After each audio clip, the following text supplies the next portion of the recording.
कांग्रेस कार्य समिति की बैठक बुलाई तो विधानसभा चुनावों की रणनीति पर चर्चा के लिए गई थी, लेकिन बैठक में जातिगत गणना पर चर्चा ही हावी रही। बैठक के बाद राहुल गांधी ने बताया कि इस मसले पर बैठक में 4 घंटे चर्चा हुई। बैठक में एक प्रस्ताव पारित किया गया, जिसमें केंद्र में सरकार बनने पर कोरोना की वजह से स्थगित हुई 2021 की जनगणना में जाति गणना करवाने की गारंटी दी गई है। राहुल गांधी ने आबादी के हिसाब से हिस्सेदारी की मांग की है और इसके लिए कानून बनाकर ओबीसी, एससी और एसटी समुदाय को आरक्षण की अधिकतम सीमा 50% से ज्यादा करने की बात कही गई है। कहा गया है कि महिला आरक्षण कानून को जल्द से जल्द लागू करवाया जाएगा और इसमें एससी और एसटी महिलाओं की तरह ही ओबीसी महिलाओं के लिए भी आरक्षण की व्यवस्था की जाएगी।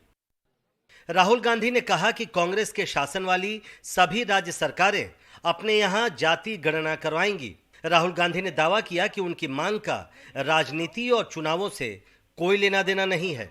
ये हमारा पॉलिटिकल डिसीजन नहीं है, ये न्याय का डिसीजन है, ये हिस्सेदारी का डिसीजन है।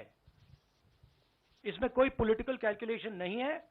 हम हिंदुस्तान का जो मैथ है, जो 50, 60, 70, 80% हिंदुस्तान की जो आबादी है, उसकी हिस्सेदारी की बात कर रहे हैं। वैसे बैठक में कर्नाटक के मुख्यमंत्री सिद्धारमैया भी मौजूद थे। जब उनसे कहा गया कि उनके पहले कार्यकाल के दौरान राज्य में जो जाति गणना करवाई गई थी, उसके आंकड़े अब तक क्यों नहीं जारी किए गए, तो उसका जवाब सीधा नहीं दे पाए। By the time our term is over, report was not ready. When coalition government was there in Karnataka after 2018, the caste census report was ready, but the coalition government's chief minister, Mr. Kumaraswamy, did not receive that report. बैठक में पास प्रस्ताव में Israel और Hamas के बीच चल रही लड़ाई को लेकर भी चर्चा की गई है। फिलिस्तीनी लोगों की जमीन, स्वशासन और आत्मसम्मान से जीने के अधिकार को लेकर कांग्रेस के समर्थन को दोहराया गया है।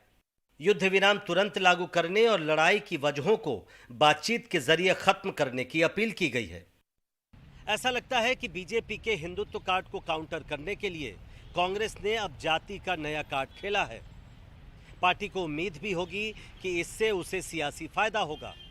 हालांकि जाति आधारित राजनीति का फायदा अब तक ज्यादातर आरजेडी और समाजवादी पार्टी जैसी क्षेत्रीय पार्टियों को मिलता रहा है।